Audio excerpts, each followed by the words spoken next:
What if the weakest-looking man in the room was the one everyone should have stood up for? No one asked that question when the old man walked into the hospital lobby, leaning slightly on a worn cane, his breathing shallow, his clothes plain, almost invisible in a place that only seemed to respect urgency, noise, and appearances. He waited patiently at the triage desk, hands folded, eyes lowered, as if he had learned long ago that silence caused fewer problems. The nurse barely looked up. Her fingers kept typing while her voice carried that familiar edge of annoyance reserved for people who take too long. When he mentioned the pain in his chest and the dizziness that came and went like waves, she sighed loudly, exchanged a look with another nurse, and told him to sit down and wait. No urgency, no concern. Just dismissal.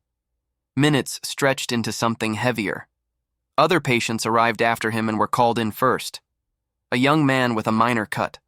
A woman scrolling on her phone, laughing. Each name called felt like another quiet slap. The old man shifted in his chair, his hand trembling slightly as he pressed it against his ribs, fighting not just pain, but the humiliation of being treated like a burden.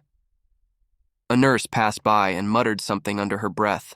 Another smirked and joked about another confused grandpa who probably forgot his meds. Laughter followed, soft, careless, cruel. He heard every word. He always did. But he said nothing. He never raised his voice. He never demanded respect. That kind of authority, he knew, didn't need to be announced. What none of them noticed was how disciplined his posture still was, even while seated. How his eyes, though tired, remained sharp, observant, trained.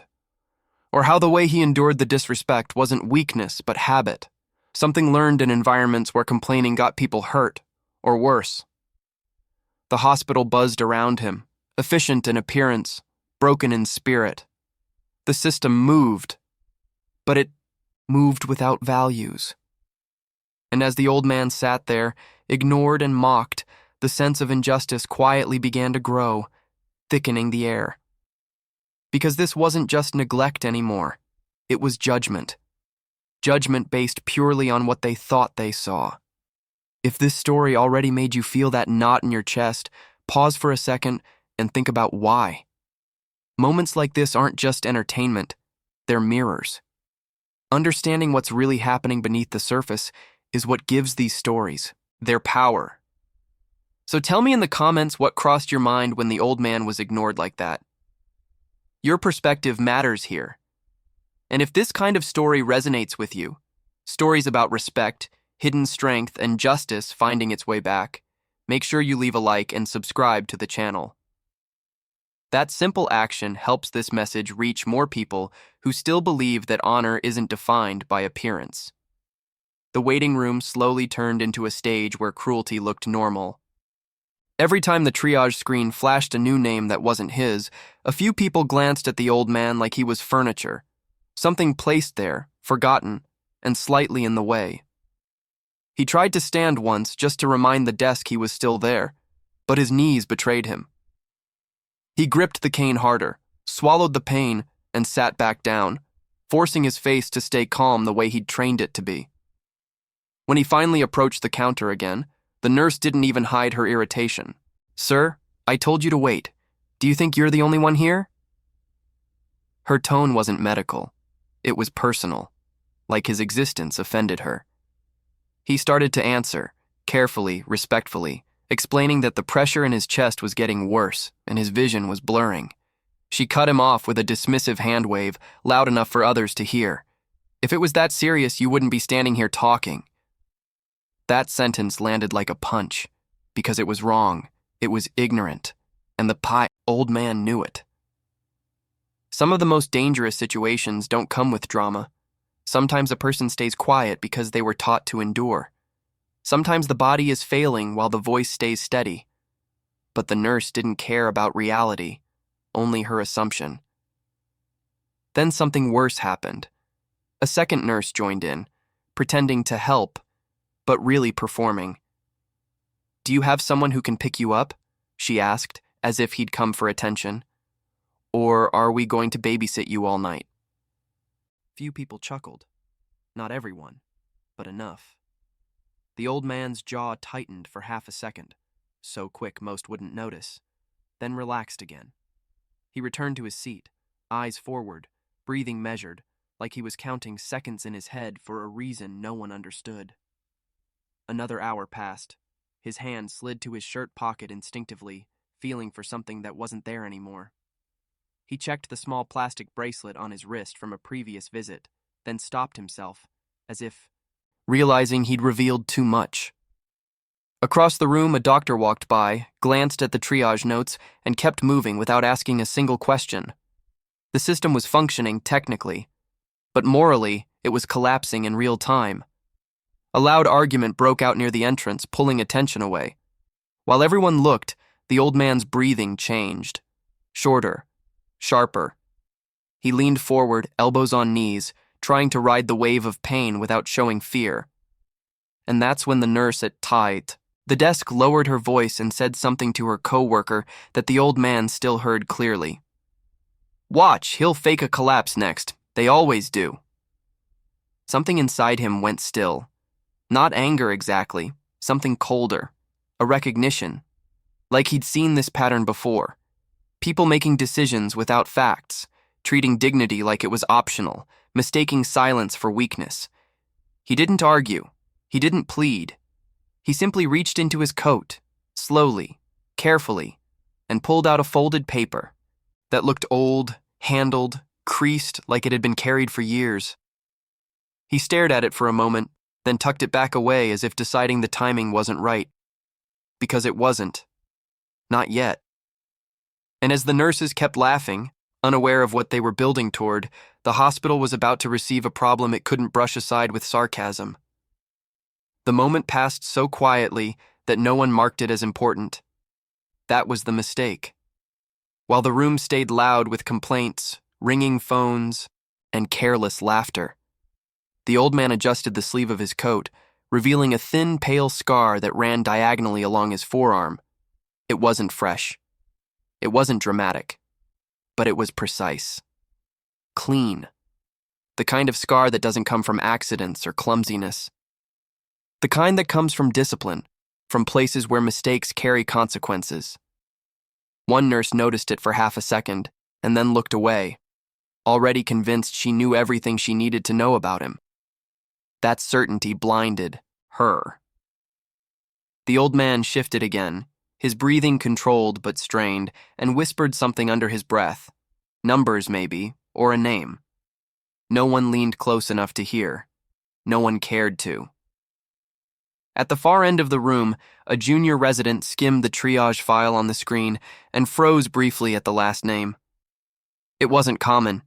It carried weight, though she couldn't immediately place why. She frowned, reread it, then shook her head as if dismissing a silly thought. People like this don't come here alone, she told herself. People like that don't look like this. And just like that, the door to the truth closed again. The old man's fingers curled slowly, deliberately, resting on his knee in a posture that hadn't changed in decades. Pain surged, sharper now, but he didn't flinch. He had learned long ago that showing discomfort invited weakness in others. His eyes scanned the room once more, cataloging exits, movement, sounds, an instinct he had never lost, even after all these years. That instinct told him something was off, not just medically, structurally. The system wasn't just failing him, it was exposing itself. A phone rang at the nurse's station. One of them answered, rolling her eyes before even listening. Her posture changed mid-sentence, just slightly. Yes, he's here, she said, glancing toward the waiting area. An elderly patient. No, nothing critical, at least not yet. She paused, frowned, then laughed nervously. Are you sure you mean him? The old man felt it before he saw it, the shift in air, the pause that lasts one beat too long. He closed his eyes briefly, not in fear, but in acceptance. He had hoped it wouldn't come to this. He had hoped to pass through quietly, receive care, leave without reminders of a life he no longer spoke about. But the past has a way of answering when called, even when you don't make the call yourself.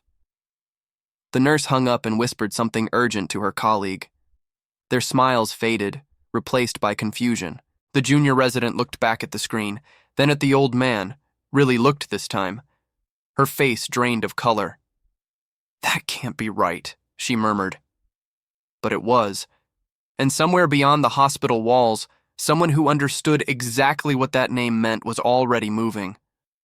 The old man straightened slightly in his chair despite the pain.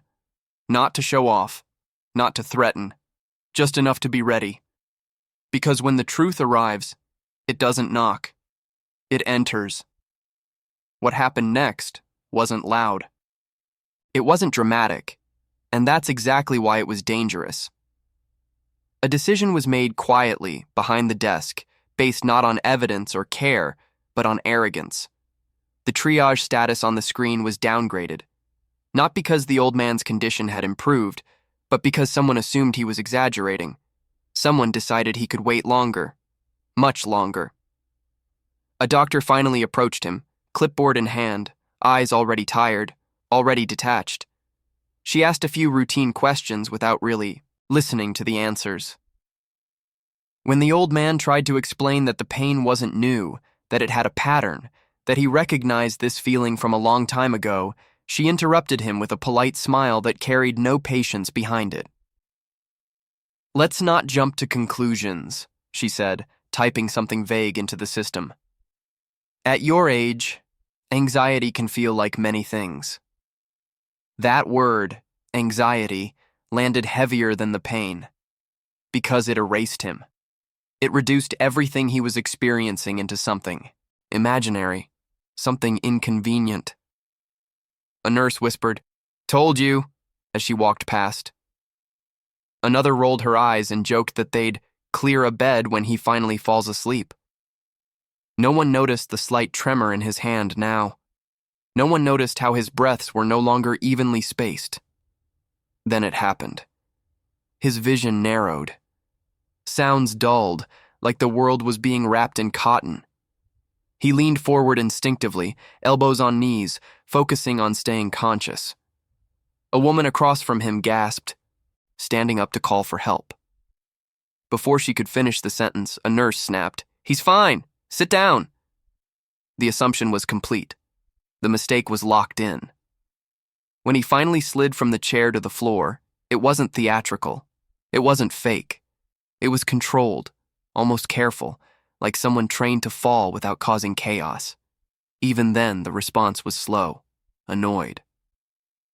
A nurse checked his pulse with one hand while complaining about paperwork with the other. "See? Still breathing." She said, "We'll get to him." But the junior resident was frozen. She stared at the bracelet on his wrist, then at the name again on the screen, her heart starting to race. Something clicked too late. She whispered, "We need to reassess him. Now." The head nurse snapped back, "Don't overreact. We don't have time for drama." At that exact moment, a sharp, unfamiliar sound echoed down the hallway. Not a shout, not a siren. Footsteps, fast, organized, purposeful. Heads turned instinctively. The front. Desk phone rang again, louder this time, unanswered. The air shifted, thick with something no one could name yet, authority approaching. The old man opened his eyes on the floor and exhaled slowly. He didn't look afraid. He looked resolved. Like someone who knew that once a line was crossed, there was no going back. And the hospital had just crossed it. The first thing people noticed wasn't the uniform. It was the silence. Conversations died mid-sentence as the footsteps reached the waiting area, measured, synchronized, carrying a weight that didn't belong to a hospital corridor.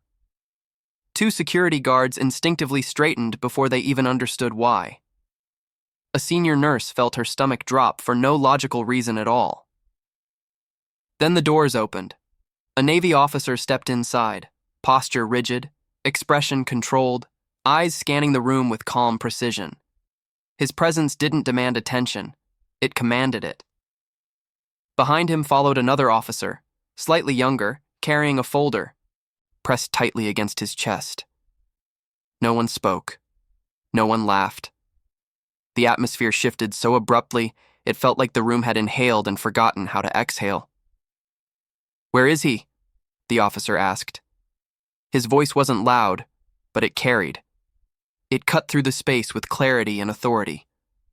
The head nurse stammered, instinctively pointing toward the floor without understanding why her hands were shaking. "There," she said. "The elderly patient." The officer's eyes followed her gesture. The moment he saw the old man lying there, something in his expression changed. Not shock, not confusion, recognition. He took 2 steps forward, stopped, and stood perfectly still. Every instinct in his body had already confirmed what his eyes were seeing. The junior resident whispered, barely audible, "Sir, do you know him?" The officer didn't answer right away. Instead, he removed his cap slowly, deliberately, and held it against his side. The movement alone sent a ripple through the room. This wasn't protocol for strangers. This was respect. Deep, personal, earned. "That man," he said, voice steady but weighted with meaning, "is not an elderly patient." He took another step closer, eyes never leaving the old man's face. "That man is a retired chief petty officer, and if your system had done its job, he would have been treated like one." A murmur spread through the room. Nurses exchanged glances, confusion giving way to unease. The head nurse tried to recover, forcing a nervous smile. "Sir, I'm sure there's been a misunderstanding. We treat everyone the same here." The officer turned to her slowly. "No," he replied calmly. "You don't." He knelt beside the old man, placing a steady hand on his shoulder. "Chief," he said quietly, "help is here." The old man's eyes opened, just slightly. He didn't smile. He didn't speak. He simply nodded once. And in that single, restrained movement, the entire illusion collapsed. Because now, the hospital wasn't dealing with a forgotten old man anymore. It was dealing with the past it had just disrespected, and the authority that came with it. The officer stood slowly, every movement precise, intentional, impossible to ignore. He took 1 step back from the old man, straightened his spine, squared his shoulders, and then did something no one in that hospital had expected to see. He saluted, not casually, not symbolically. It was a full, formal salute, sharp, disciplined, unwavering. The kind that carries history in the angle of the hand and respect in the stillness that follows. The room stopped breathing. Phones rang unanswered. A stretcher squeaked somewhere down the hall and then fell silent, as if even the building understood what was happening. The junior resident's mouth fell open. One nurse instinctively stepped backward. Another felt her face burn as every joke, every eye roll, every dismissive word replayed in her mind at once.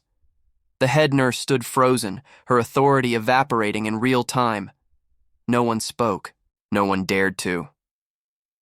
The officer held the salute for a long second longer than necessary, long enough for everyone to feel it.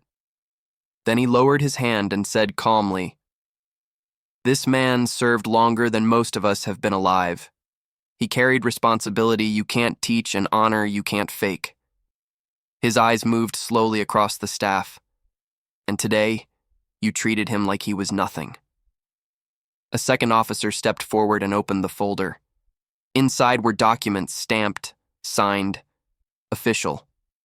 Service, records, commendations, missions no one in that room would ever hear the full story of. The junior resident glanced at the dates and felt her stomach drop. Decades of service, leadership roles, decorations earned in silence. This wasn't a footnote career. This was a life built on discipline and sacrifice. The old man pushed himself up slightly, assisted now by hands that trembled with urgency and shame. Nurses who had mocked him minutes earlier suddenly couldn't move fast enough. "Get a bed, now," someone whispered. "Call cardiology. Clear a room." Orders flew, frantic, disorganized, desperate to undo what couldn't be undone. The officer watched it all without satisfaction. There was no pride in their panic, only disappointment. "Respect doesn't appear when uniforms walk in," he said quietly. "It should already be there." As they lifted the old man onto the stretcher, he finally spoke. His voice was low, steady, calm. "It's all right," he said. "I'm used to waiting." That sentence hit harder than any accusation, because it carried truth and history, and a kind of restraint none of them deserved. The stretcher rolled away, the officers following close behind. The waiting room remained silent, thick with realization. The laughter was gone. The arrogance was gone. All that remained was the echo of a salute that had exposed everything. And the hospital knew, without anyone saying it out loud, that consequences were coming. The shift didn't happen all at once. It never does. It came in fragments, whispered orders, rigid postures, eyes that suddenly refused to meet one another. Administrators appeared from offices no one had noticed before, their expressions tight, voices carefully measured. The tone of the entire hospital changed, not because of compassion, but because authority had finally exposed the truth. Inside a cleared room, doctors now spoke softly, urgently, using language that should have been used hours earlier. Monitors were connected. Specialists were called. Every step followed protocol to the letter, not out of kindness, but fear of accountability. The officer stood nearby, arms crossed, watching silently. He didn't interfere. He didn't need to. His presence alone was enough to keep excuses from forming. Outside, the nurses who had laughed now sat stiffly, replaying every moment in their minds. One of them whispered, "We didn't know." Another answered quietly, "That's the problem." Because ignorance wasn't the issue. Judgment was. They had decided who the old man was before he ever spoke, before he ever collapsed, before his past forced its way into the room. A senior administrator approached the officer, voice low, apologetic, filled with words that came too late. Policies were mentioned, reviews, retraining. The officer listened without interrupting, then said something simple. "This isn't about him being a veteran. It's about him being human." The words landed heavier than any threat, because they stripped away every excuse at once. When the old man was stabilized, the officer visited him briefly. No ceremony, no speeches, just a quiet nod exchanged between two men who understood restraint. The old man's eyes held no anger, only clarity. He had seen this before, systems failing, people hiding behind procedure, respect offered only when demanded by rank. He never asked for apologies. He never needed them. Later, the hospital returned to its routine, but something had cracked beneath the surface. The laughter didn't come as easily. Assumptions felt riskier. A lesson had been delivered the hard way. Authority doesn't announce itself, and honor doesn't wear labels.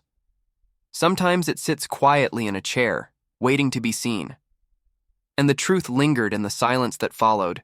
Never underestimate someone by what you see, because the past always remembers who deserves respect. If you stayed until the end, you're the kind of person who actually values respect, honor, and real justice, and that matters. So here's what I want you to do right now. Subscribe to the channel, because if this story hit you, the next one will hit even harder. And don't just comment anything. Comment this exact phrase so I know you made it all the way through. Respect is earned in silence. Leave a like as well. It takes 1 second, but it tells the algorithm to push stories like this to more people who are tired of seeing decent human beings treated like they're disposable. Now keep watching, because the next video that's appearing on your screen is another story of hidden power, humiliation, and the kind of justice that makes everyone who disrespected someone swallow hard.